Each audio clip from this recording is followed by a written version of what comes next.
From the Arena Sports Network, this is the ALR Express, presented by Sowers Ford Lincoln Mercury.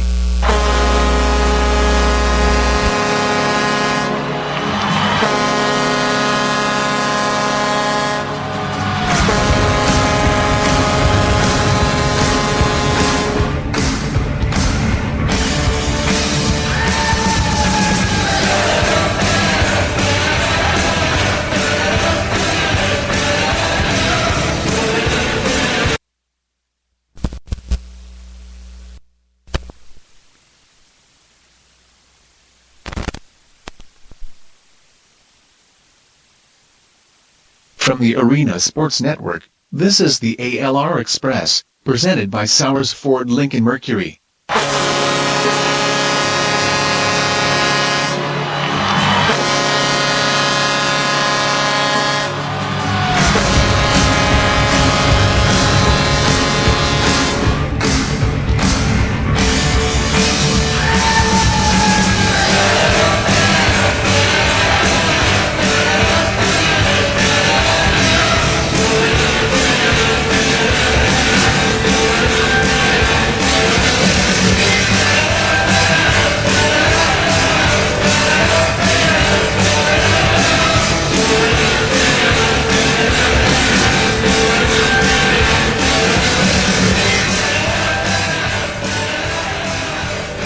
Hey, howdy doody, y'all.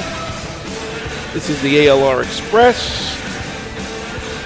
All the greatness of the afternoon locker room is just in one little compact package. Alvin Washington checking in for Sports Talk Duty. Give your boy your buzz. All right? 573-200-6505. You can also tweet us at ASN Plus or at Arena Sports Net. Use the hashtag Afternoon Locker Room. In addition, you can also hit us up on the mothership, which of course is the Afternoon Locker Room Facebook page. Big story today is the announcement of this year's Baseball Hall of Fame class. 4 such gentlemen making the top spot this year. And one very interesting omission, although no fault of his own. Let's get to the headlines real quick before we get into the meat of what we're getting ready to do. These headlines are brought to you by LaPorte County Life and LaPorteCountyLife.com. Have you heard the good news? As most of you know from last night, there was a 3-team trade in the NBA involving the Cleveland Cavaliers, the New York Knicks, and the Oklahoma City Thunder. The main gist of the trade had J.R. Smith and Iman Shumpert coming to the Cavaliers. The Cavaliers then sending Dion Waiters to the Thunder. The big thing is New York is trying to shed a lot of contracts to get that cap space back for when the really big free agent bonanza comes up next year, right before the new TV contract comes up. So, I guess everybody got what they wanted.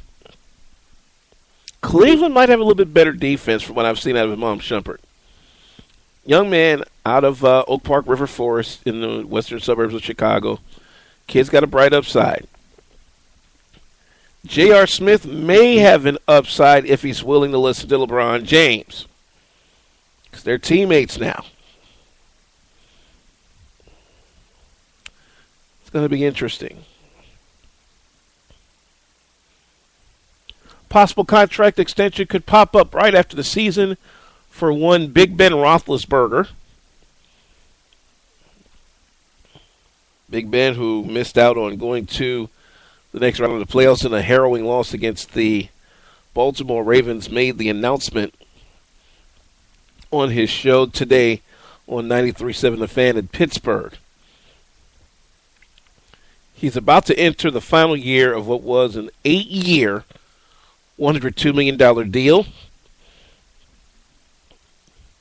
And he says, hey, I want to finish out in Pittsburgh. I got 2 rings here.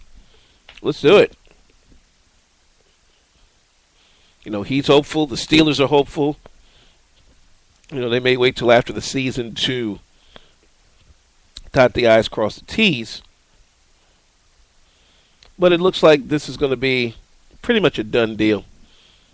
As much as what Big Ben has brought to that franchise, it helping them be the number one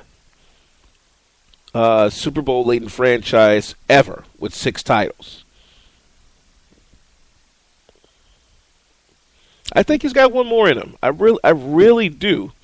I'm just a little miffed that Le'Veon Bell had that injury when he did, which really hampered their balancing efforts as far as keeping that offensive attack going against a really good Baltimore team who's starting to make a lot of noise once again, especially with New England on the horizon. I don't think New England was expecting Baltimore to be back this far. But, hey, you never know. And it's rare that somebody like Big Ben was that close to 5,000 yards passing and tied for the NFL lead. But yeah, the 11th year man out of Miami of Ohio, 4,952 yards. That was tied for the top spot. That's pretty amazing.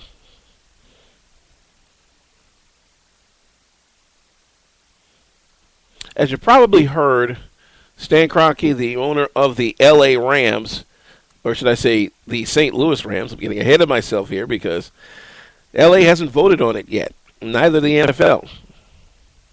Stan Kroenke is dead set on moving the Rams back to Los Angeles. To wit,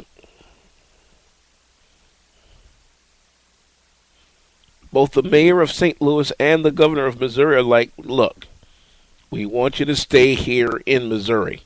You are too important to Missouri to take your behind back west. Now, just to show you how serious the Rams are in looking to possibly move away, their lease at the Edward Jones Dome has now been converted to a year-to-year agreement. And if the team and the city of St. Louis fail to come to an agreement to build a new stadium, because Kroenke wants at least 80,000 seats, then the Rams couldn't move back to the area they called home from 1946 to 1994.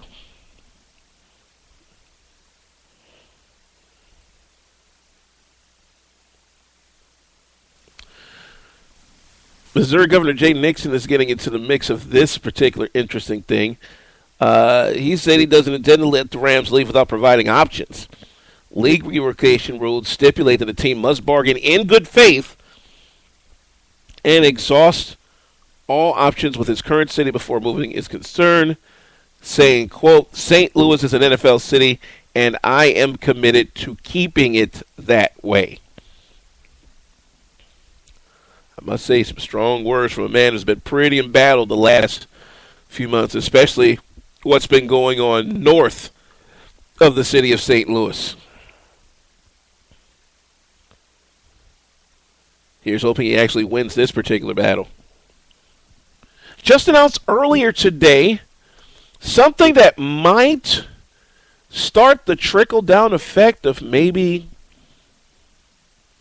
the floodgates opening for paying players to play college football. The College Football Playoff Committee has announced that they will reimburse parents' travel fees and hotel accommodations from the national semifinal up to $1,200 in order for them to continue to see their sons play in the national championship this Monday in Dallas. That just came down today.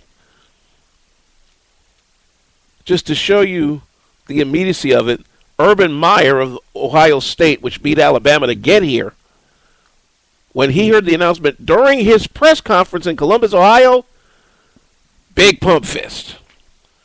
And well-deserved because, again, with all that has been talked about as far as potentially paying players to participate in a sport as big as college football, this is definitely a step in the right direction. I'm surprised the NCAA didn't come up with this. But then again, I'm not surprised. The Afternoon Locker Room presented by Gigahertz. This is the ALR Express. Sowers Ford Lincoln Mercury is the great sponsor of this particular edition of the Afternoon Locker Room.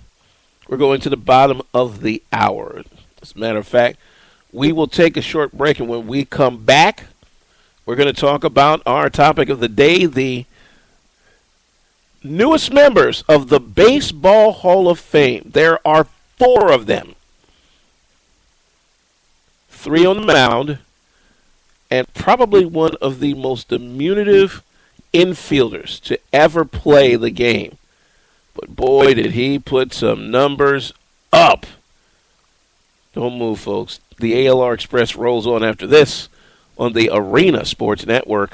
Get your best price on Ford trucks, Focus, F-150, Explorer, Escape, and Lincoln MKS, MKT, MKX, MKZ, as well as Fiesta, Fusion, Taurus, Mustang, Navigator, and all other new Ford Lincoln vehicles at the all-new Sowers Ford in Lincoln, Northwest Indiana's newest Ford Lincoln dealer. We offer new and used Ford Lincoln vehicles, parts, service, and used car. If you are in Northwest Indiana or near Michigan City, LaPorte, Hobart, Burns Harbor, Valparaiso, Chesterton, South Bend, or Portage, there is no comparison to the other dealers around town. We are about to earn your business with top quality service and the most competitive pricing in Indiana. Stop by today at 3930 Franklin Street in Michigan City or give us a call at 219-879-5381. That's 219-879-5381. Or visit us online at www.sowersauto.com. Sowers Ford Lincoln, Northwest Indiana's newest Ford Lincoln dealer.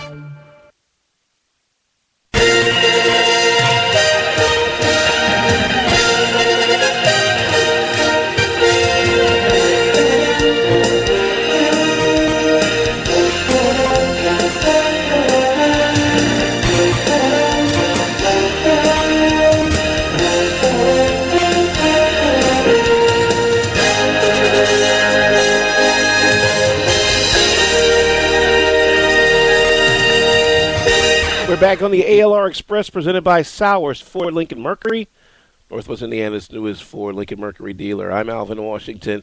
Thanks for coming along. Don't forget, tweet us at ASN Plus or at Arena Sportsnet, hashtag Afternoon Locker Room. You can also call us 573-200-6505 as we continue. Topic of the day just came down about 1 o'clock Central Time this afternoon. The Baseball Hall of Fame Museum and Major League Baseball pleased to announce this year's Hall of Fame class, the men that will walk across the stage at Cooperstown to get their busts this coming summer. And it's a class of 4 for the 4th time in league history, but the first time since 1955. Congratulations to Randy Johnson, Pedro Martinez, John Smoltz, and Craig Biggio. Yeah, that little kid.